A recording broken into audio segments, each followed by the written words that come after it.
This is Coach Lee. In this video, I'm going to talk about what you teach your ex by how you respond to the breakup. Take a quick second, click the subscribe button below so that you can be notified when I have more videos like this, and that includes videos on relationship dynamics, attraction, marriage, mindfulness, and breakups. After a breakup, you're usually very emotional, and you respond out of that emotion. And so it's understandable when you do things that are not the best as far as giving you the best chance of getting your ex back. And a lot of you in the comments here on YouTube have asked about on-again, off-again relationships and one of my thoughts on that. And one of the things I'm going to talk about in this video is how you can prevent a relationship from having to be an unstable on-again, off-again relationship. And that, in large part, is determined by what you teach your ex by the breakup. When they break up with you, what do you teach them by how you respond? In life, we are constantly teaching people how to treat us, what we accept, how we respond. And of course, responding with too much anger can cause them to treat you in other ways, and those are not always good. But sticking up for yourself when it's necessary, while also showing empathy towards them, love, patience, kindness towards them, can actually get you more of what you want and deserve in terms of treatment, while also sticking up for yourself because you deserve those things as well. So after a breakup, a common response is that the one who has been dumped will fight for the relationship. They will take on the role of fighting for the relationship, sometimes by themselves. And what happens is that if things work well, and you get your ex back, which a minority of the time can work. You can fight, communicate with them, reach out, beg, plead, and they will take you back sometimes. It's in the minority of times, and usually it's not for the best. Usually that reunion is short-lived, and you notice that the same breakup happens again, and this time your ex is actually more sure because they think, I've already tried to go back, didn't work, not going to make that mistake again. Sometimes, though, what happens is that you actually just give your ex a new manipulative tool. And what I mean by that is that this usually happens in immature relationships, sometimes teenagers or early 20s, or just people who are immature, self-centered, and maybe even narcissistic. They learn that, hey, if they want some attention, if they want to feel like they're sexy, if they want their ego stroked, well, they'll just break up with you, because then you'll start begging, pleading, telling them how beautiful or handsome they are and that you can't live without them, and they will just feel like that they are the most sexiest person to ever sexy, and their confidence will reach new highs. And people sometimes, knowing that you'll respond that way, they will do that, and they will force you or expect you to bail them out. And that's what they learned, is that you bail them out of the bad decision. You bail them out of the breakup. You bail them out of having to find their way back to you because they realize that it's a negative thing and they miss you in their lives. But you just bail them out of that by fighting, begging, pleading, keeping the lines of communication open, showing them you will constantly be there, those kinds of things. And it actually just gives them a total pass on having to take any responsibility for the breakup, any negative side effects of the breakup. You just let them get off scot-free, and they don't have to experience the consequences of their actions. Bailing out children, not making children experience the consequences of their actions, teaching children that they should go after what other people have because they don't have it, those kinds of things. That creates an immature person when they grow up. And if your ex is one of those people, you can actually show them that that will not fly with you, because if they try to do those things, if you just back off and you show them you're not going to bail them out of this decision, you're not going to do the work for them of getting the two of you back together, then they don't see you as a quick high to the thrills of feeling sexy and confident and attractive because they make you into their dancing monkey. It's a sick and immature thing to do. And if you ever realize your ex is actually doing that, I would strongly suggest that you do not get back into a relationship with them, because they're seeing you as simply a way for them to feel better about themselves and to feel like you are less. And that's narcissistic, it's cruel, and it's certainly not someone who deserves to be in a relationship with you. So what do you teach your ex Does it sound like it would be a good thing if you taught them that you can respond to something that's painful with dignity, with confidence, and with patience? Does that sound attractive? I can tell you that not only does it sound attractive, but my 2 decades in the relationship recovery service shows it's the most effective way. It gives you the best chance of getting your ex back because they may not see it right away. And that's one of the things that makes it so difficult, mysterious, and even misleading, is that at first it can look like you are harming the situation. And that's when your ex is in the stage of relief that they go through after the breakup. And I have a video on that called The Stages Your Ex Goes Through During No Contact, and I'll link to that in the description below. But basically the first stage is relief. And you want them to get past that stage because you don't want them to be relieved forever, right? And the only way that they can get past it is if you back off and let them experience it. Because whenever you interact with them during this stage, when you finally do back off, by them forcing you to or you figuring it out, they basically start over in relief. And so you prolong relief when you keep communicating with them because they kind of have to experience the, oh, okay, we're broken up with now stage, which you don't let them if you just keep reappearing, keep letting them know you're wanting to get back together. They still feel that there's unfinished business in that situation, and it can keep them from feeling relieved. You want the relief to go away, and the only way you can do that is to take away their source of relief, which is you. And you may say, well, they broke up with me. Why would they go away from relief? Wouldn't they just be forever relieved? It doesn't work that way. Because what happens is that the relief is there because they feel like they've gotten this awkward thing over with. They've broken up with you. They didn't want to hurt you, but they felt they had to do it. And what gets them through that stage is when they become curious, because their ego takes a little bit of a shot if you aren't fighting and chasing. They weren't sitting around, most likely, consciously thinking, okay, it's time for him to come make me feel super sexy by fighting and chasing me. Or it's time for her to come chase me and make me feel super sexy by fighting for me. They weren't thinking that. But what happens is they note, they observe that you are not.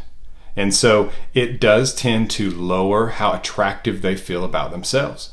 But it also shows them that this is up to them, that you're not going to bail them out. As a matter of fact, it puts them on the clock. They start feeling that you could move on, you could move away, you could become unsalvageable, and that the relationship could be gone forever because you could move on with someone else, move on with your life. You show them that by not fighting and chasing. That sobers them from the stage of relief. It's incredible how this works, because even if they're convinced they don't want to be with you, there is a point where that relief goes away and they will reflect on things. I'm not saying that every single time that means they want to get back together with you, but if you want them back and want the best chance of getting them back, they have to do that. They have to get to the next stage, which is curiosity. And again, I will link to that video in the description below, Stages Your Ex Goes Through During No Contact. Take a quick second and check out my emergency breakup kit. There's information in the description below. I will link to it. It's the culmination of my 2 decades in the relationship recovery service. It's a powerful guide to help you get your ex back after a breakup. So take a look. It's called the Emergency Breakup Kit. There's a link to it in the description below. And I also have the Emergency Marriage Kit for those of you who are married or living together and have children or property or pets together. So you teach your ex that you will bail them out if you chase, beg, plead, and try to fight for the relationship, at least in a way that's visible. But what you also do is you teach them that they can use a breakup to help themselves feel more confident and attractive, which is really sick, and it actually makes me mad even talking about it, because I would never be involved with someone that self-centered and narcissistic. Those people are small and selfish and perpetual children, and you should stay away. You want them to learn the lesson early, that you are not going to fix this for them. And that's when it feels like it starts to slip through their fingertips, because all of this, the breakup, was determined by a feeling of control, because they're the ones who broke up with you. You didn't have control. That's why people so routinely will beg when they've been dumped is that they don't feel that control. They feel the other person has control. The other person is basically a dictator. They have the power to take your property, take your house, tell you where you have to live, tell you where you have to work, remove your right to succeed, like a communist dictator. All you can do is beg for crumbs. That's because the other person has the power and you don't. The other person can tell you how to live your life and you don't get to make that decision, which you should be able to. And that's the power you give your ex when you beg, plead, and do things that a person who is not feeling control would do. When you don't do those things and they don't hear from you because they can't see you, they don't know what's going on with you, they don't feel that control anymore, they don't know what's going on. You could be moving on. You could be becoming out of reach. And so that usually results in some sort of digging, some sort of checking into things by your ex. That could be that they reach out to you and just kind of see how you're doing. Maybe they pitch the, hey, we can always be friends kind of thing, just to kind of test the water and see what you do. Now, when that happens, I have said in other videos that you should not accept friendship. Now, that does not mean that you should be cold and you should say some little parroted line like some other coaches have suggested of saying, no, I do not accept friendship, and if you want a relationship, you can contact me. Otherwise, don't. That sounds really impressive and tough, but it also puts a really high wall for your ex, a really high hurdle, in that if your ex starts to miss you a little, doubt their decision, and they just start moving towards you a little bit, they might want to interact with you, which gives you a chance to be attractive, to show that you've changed. You are your most attractive face-to-face, or at least second place would be voice-to-voice. Third place would be text-to-text, but it's better than nothing. Interaction with you, only when your ex is in the appropriate mindset, is when you can be your most attractive. And so you want that opportunity. But if your ex thinks that they have to be 100% sure before they can contact you, it doesn't give you that opportunity. It takes it away, and it can lower the odds that you will fully get them back, because we want them to interact with you. We want them to witness themselves reaching out to you and asking, why am I doing this? I'm doing this because I miss him. I'm doing this because I miss her. We want that internal conversation to happen in your ex. We want them to see it, to witness their own movement back towards you. And so when these other coaches tell you to put all these hurdles up to your ex contacting you, it makes no sense. It's just something that sounds really tough. And we all want to be so tough. But that doesn't always add up to being the most attractive. So, what do you do in that situation if your ex reaches out to you because they feel that control dissipate and they want to kind of get their finger on the pulse of what's happening? And so they say, hey, well, we can always be friends. In other words, they're saying, wait, you're going too far away. I don't want you to go too far away. I want you to stay kind of handy, right up here close, just in case. You actually don't go either direction. What I mean by that is that you don't say, yes, of course we can be friends.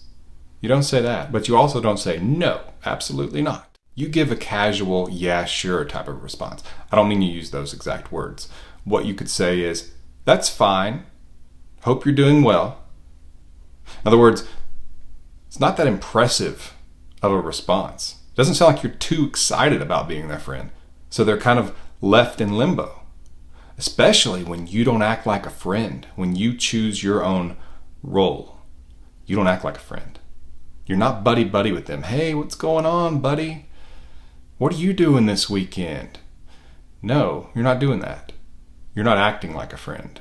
So whereas it might pacify them for a few days when you don't act like a friend and they reflect back on your casual response that really didn't accept it, it was just sort of a yeah, sure type of thing, that's when you have that doubt on your side and the mystery on your side and the frustration of them still not having that control on your side. It's pretty amazing how that works.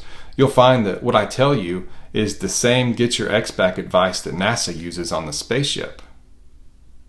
So basically, if you respond in a way that your ex feels is empowering their control, which is what you do when you jump up and down and try to fight and try to get them back, then you are only doing one of two things. You are either pushing your ex away forever, or you're teaching them that they can get a power trip, an ego trip, and a confidence boost by your actions.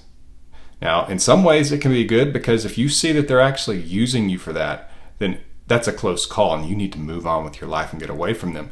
But at the same time, if you're just bringing out something in a good person that maybe is just a weakness of theirs, then you don't want to do that. You don't want that to be something that causes an on again, off again type of situation. And you also need to do it to stick up for yourself. You are no one's ego trip. You are no one's quick high of feeling like they are super sexy. Now, if you're in a relationship with someone, both of you should make the other feel attractive, of course. That's what a great relationship is. You two are attracted to each other physically, emotionally, and intellectually. Super, that's how it should be. But when they've broken up with you, they do not get the advantages of being your boyfriend or your girlfriend. They don't get that because they have made a decision. Which brings me full circle. Do not bail them out of their decision. Teach them you will not bail them out of this bad decision. Or else the next time it happens, if it happens again, and if you get back together too early where they feel too much control and don't feel like they're losing you and have to feel the consequences of the breakup, then a lot of times the relationship does not last. Most of the time, if I'm being honest, it does not last. And in that situation, you've made it more difficult on yourself because they expect you to be the one to bail them out and fix this. They expect you to fix their mess. Don't do it. Take a look at my emergency breakup kit. The link to it is in the description below. It's a powerful guide to helping you get your ex back. If this video has been helpful to you, I also have a tip jar that I'll link to. You can leave me $1 million. No matter what, I hope this video was helpful to you and that it helped you get more of a path toward getting your ex back and feeling better in the process. This is Coach Lee, and as always, thank you for watching.